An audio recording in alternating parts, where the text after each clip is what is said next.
I am the Tofu Golem. Please enjoy the video. You begin by confirming your phone actually supports fast charging, otherwise higher watts won't help. Once done, pick a high-quality cable rated for the protocol, USB-C to USB-C for PD or the manufacturer cable.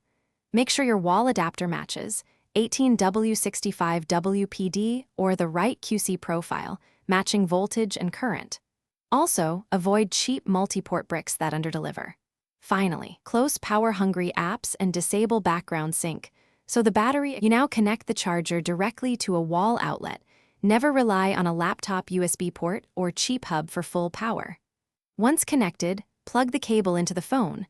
Look for a fast charge indicator or voltage/current badge on the screen to confirm negotiation. While charging, monitor temperature. If the phone gets hot, pause or remove case. If quick top-ups are the goal, use airplane or low power mode to reduce background draw and speed net charging efficiency. You finish by deciding how full to charge. For longevity, stop near 80% or go to 100% when you need full range. If fast charging didn't engage, make sure you used a certified cable and the correct PD or QC charger, then restart the phone to reset negotiation. If the phone overheats, immediately stop charging, remove the case, and let it cool for 15 to 30 minutes before trying again.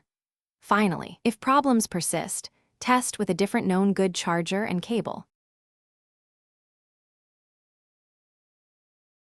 Thanks for watching. Consider subscribing if we helped you today.